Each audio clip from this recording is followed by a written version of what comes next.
back, awesome people, to Cocktails and Consoles. It's Melissa, and I'm so excited. I know I say that all the time. It never stops being true. We have Eric and Mark from Worthing and Moncrief.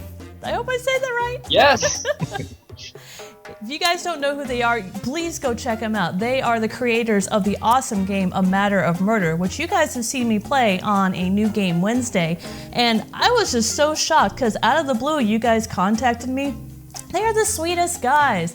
They checked out the channel. They've hung out on a live stream. I mean, how many game developers do you know that do that? This is why I love hanging out with indie game developers, because it's like you guys break that wall in between the game developers and the gaming community, which is something I think the gaming industry has been needing for a long time. Community outreach is huge. Yeah, right? It really helps to know the people that are actually playing your games. Mm-hmm. But we love your channel. I mean, there are a lot of YouTubers out there, but you really need, I think you need something really new and interesting to bring to the table. If you're going to be a YouTuber, and I love this channel because it's just a fabulous theming. Oh, to thank create you. A cocktail, with the game that you're playing. Yeah, and we are so excited to see the cocktail you did for Matter of Murder today. We can't wait. I'm so excited to preview this, but we'll get into that in a minute. Yeah. I'm so curious about you guys. How did you get started? Well, Eric actually is a grad of the ETC program at Carnegie Mellon.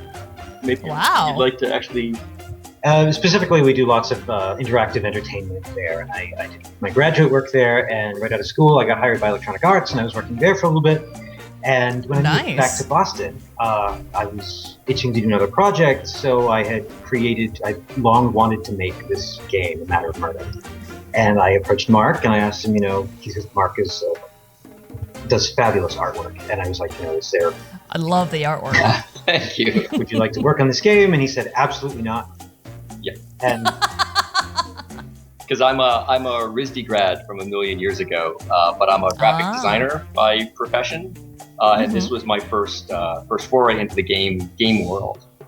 So when Eric came and asked me if I wanted to do the artwork for it, I was kind of like, I'm pretty sure you can find somebody better qualified to do this with you. And he was like, no, you're here. We knew each other from the theater world. I know for Ah. Yeah. We were both very, very active, hardworking thespians. That makes for great games, I gotta say.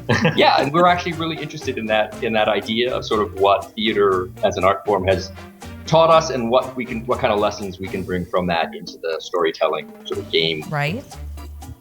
Totally. I'm kind of curious, because now you guys mentioned that you're theater people. Did you ever play the old Sierra games? Oh. Yeah, I knew it! I grew up on them.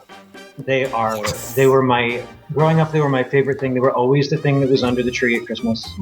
Get them every year. And A Matter of Murder draws a lot of inspiration from the Colonel's Bequest. I was going to ask you about that one. Oh my God, I loved that game. Made me so afraid to take showers for the longest time. So I have to ask, because it's so... The name of the company, Worthing and Moncrief, is so eloquent, and the design, which I gotta admit, I'm sure came from you, Mark. It's so beautiful, but what does that name mean? It's a theater joke. No kidding. Yes, Worthing and Moncrief are the two main characters in Oscar Wilde's The Importance of Being Earnest. Oh, so okay. Jack that and makes sense now. Algernon from The Importance of Being Earnest, their last names are Worthing and Moncrief. And the last show Eric and I did together, we played Jack and Algie in Importance of Being Earnest. So it's a little bit of... kidding. Yeah, plus it makes it sound like we're a Victorian law firm, which we are sort of trying, we embrace. We love that whole idea. But we make games. So I'm kind of curious, watching the game, I love it because I love those murder mysteries. Anything that gets your mind going, for me, I love in a game. The mindless shoot 'em ups, plus I'm not that good. That might play into it, but the murder mysteries, especially if it comes from my mother. My mother loves murder mysteries. I think she's watched enough of them that she could legitimately kill the family and get away with it. But all that being said, I'm kind of curious. So you guys must have either loved the game Clue or the movie Clue. Oh, both. Both. Oh, God. Easily both. Yes. Why does it have to be one or the other? Yeah.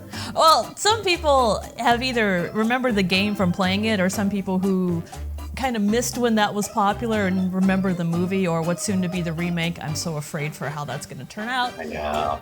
Yeah. Like, don't. Tim Curry did it perfectly. It's like Stephen King's It. Just leave it alone. Leslie Ann Warren. Oh my God. I love Leslie Ann Oh, I love her. Oh. So yes, we actually love both of them, and certainly the game gave us a lot of inspiration, as well as the whole Agatha Christie thing. Eric had mentioned the Agatha Christie sort of canon.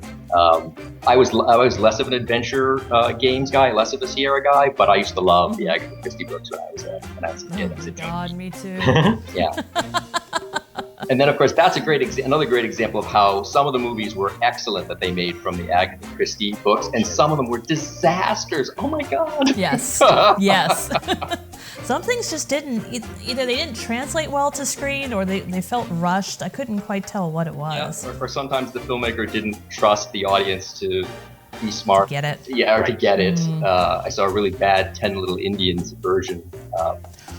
That just made me sad. I love David Suchet, though. Oh, he's amazing. Yeah. That one was always a hard one to pull off because the intricacies.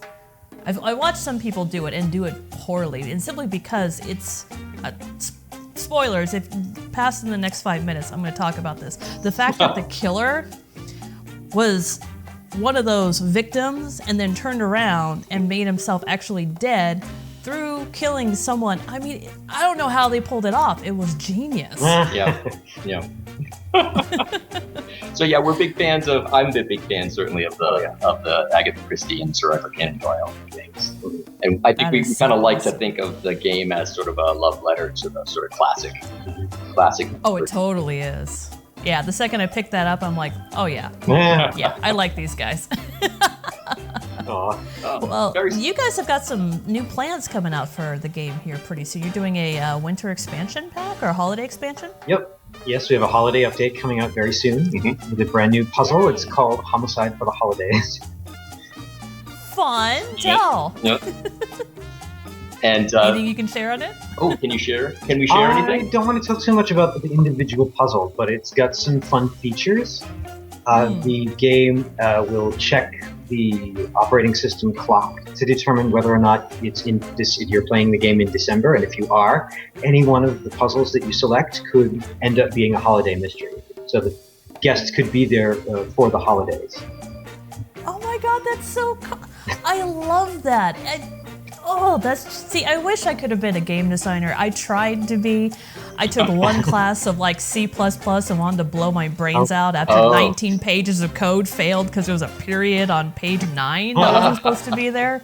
I'm like, I gotta leave this to the experts, so my hat's off to anyone who creates games because wow, you guys have the patience of a saint to be able to not only craft an idea like that, but also get it to translate into what can the computer do and not do. And that's got to be the hardest thing, because I'm sure in your guys' heads, you have just this amazing idea of how it can like really branch out and connect with the audience, but some people are just kind of limited with what's available at the time. But you guys have done a great job with The Matter of Murder. I'm not sure if you guys saw, I found this out last night.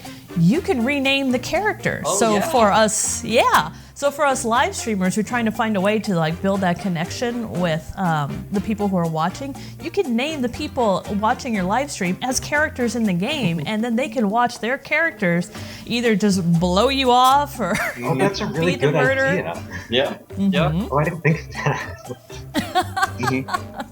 That's going to be huge because live streamers, if they don't get it now, should really get it. Like, you want audience retention, bring them into the game, and your game has a great way to be able to do that. Oh, yeah, that's a great idea. Thanks for the input. Yeah.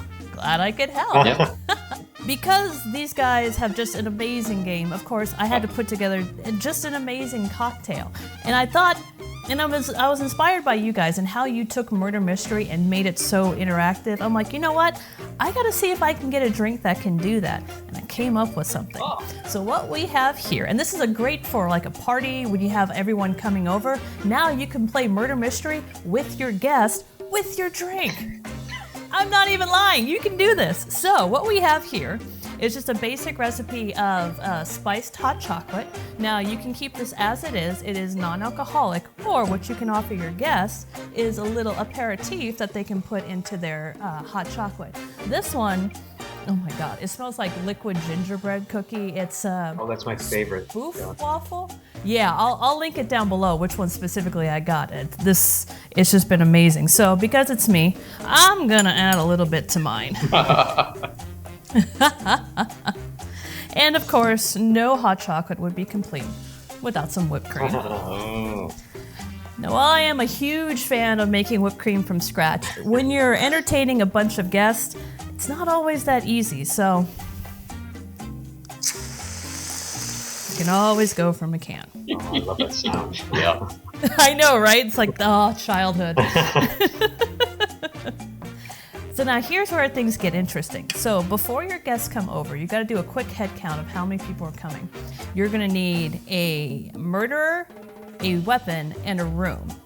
And what you do is you write those down on just plain average white spoons with if you can find it, a non-toxic permanent marker. If you can't find a non-toxic permanent marker, what I did with these is I wrote it in permanent marker on the white spoon. Then I took a clear spoon, put it over, and put some non-toxic glue in the middle. So that way it just provides an extra barrier, so safety. Yeah. Because, yeah, hot liquid plus alcohol. Yeah. You have to be a little careful there. So then you write them out on spoons, and then everyone gets a spoon, and each spoon is then dipped in chocolate, so no one knows what they have. And the way you reveal this is you take your spoon and you put it in your drink and you stir it. And that chocolate is gonna melt, and it's gonna show you on the spoon what your clue is. And then everyone in the room gets to go around and try to guess who's got what, and at the end, see if they solve the murder. That's awesome. That is so Now great. it does take thank you. It does take a little bit of time for the chocolate to melt. If you are entertaining a large group of guests and you want to make the hot chocolate easy to dispense, what I found is just use a crock pot, keep it on a nice low setting, and then that way you could just ladle it out and pour it into spoons. That's pretty much it. And then the tape is just a little bit of washi tape, just to, give it a little bit of flair. Now let's see how this sucker turned out. As you can see, the chocolate's starting to come off. Oh yeah. So you'll be able to see underneath it. Try to go a little thin on the chocolate so that way people aren't sitting here stirring for hours. And the chocolate makes the drink itself just a little bit richer. Cheers, gents. Oh, cheers. Cheers. Oh my God. Oh yeah. If you like alcohol and you can legally drink alcohol, this is a good one to add. Oh, I'm just gonna suck down like 8 of these today. Oh man. I'm excited to try that. Yeah, sorry, we're really jealous sitting on this end because it looks delicious. I know, right?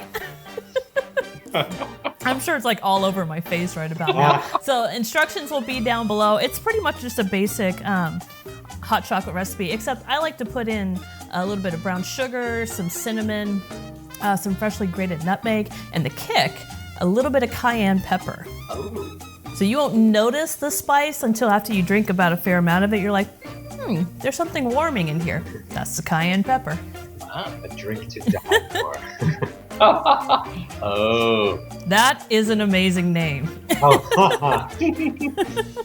Well, gentlemen, thank you so much for being on the show. I just love you guys. They're just the nicest guys ever. I mean, please, go check them out. Their contact information will be down below.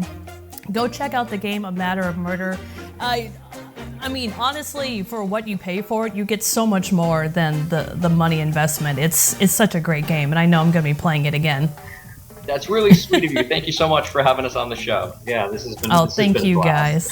Hey, awesome. Well, thank you guys, and thank you guys for watching, and we will see you, awesome people, in the next episode. Cheers.